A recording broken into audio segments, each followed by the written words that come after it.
that with the national anthem and then the crescendo when it comes to Jai Hai, it's just an unforgettable moment. And I've heard that in the sporting arena, and it'll forever stay with me. I've heard that at Atari, at Amritsar, right. And when that whole thing with the BSF and the Pak Wagah Rangers, border. that exchange which happens at the Atari border. I'll keep saying Atari because Wagah is the Pakistani narrative. They they don't want us to remember Atari. Atari is on our side, right? So they keep saying Wagah because you remember only the Pakistani side. So that's what. But Ambassador Ashok Sajjanar, as we are looking at the tricolor, we're turning 75. Aage 75th year, we are into the 76th year. So what next? Where do you think what is going to be significant over the next 2-3 years? Because geopolitically, there is a lot that is happening and India is right in the thick of it. Will India be able to hold its own?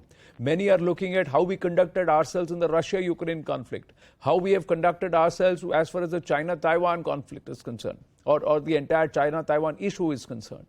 How are we going to be equanimous between or equidistant, but still having drafting our own foreign policy? We need the Americans, we need to work with the Israelis, we need to work with Iran, we need to work with Russia, we need to work with China, we also need to work with Australia and Japan. No, absolutely. I think these are very important questions, Anand, and that you have posed. India has proved that it is nimble-footed. India has proved that it has what it requires. It has the self-confidence and the creativity to be able to deal with all these situations. Anand, before I come to that, if you permit me, just one digression to what you mentioned about Taiwan. Meaning you said you've been there about 10 years ago, and I have been there subsequently.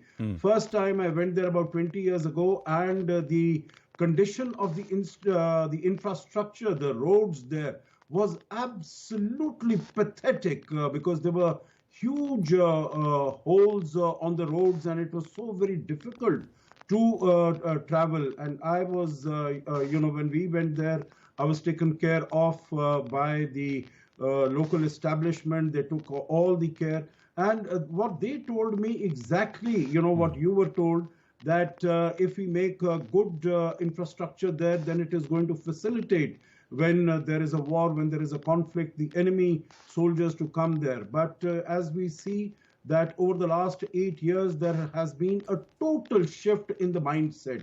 You'd recall that the former Raksha Mantri, Mr. A.K. Antony, even in the parliament, he had said, made this statement and confession that we are not creating infrastructure in the border areas. But now we have, I think, absolutely... Ambassador Saab, I'm going to interrupt you because we've got the Indian Navy Warship at San Diego and the Independence Day celebrations on board. We'll just go to those visuals and we'll come back and pick up on Taiwan.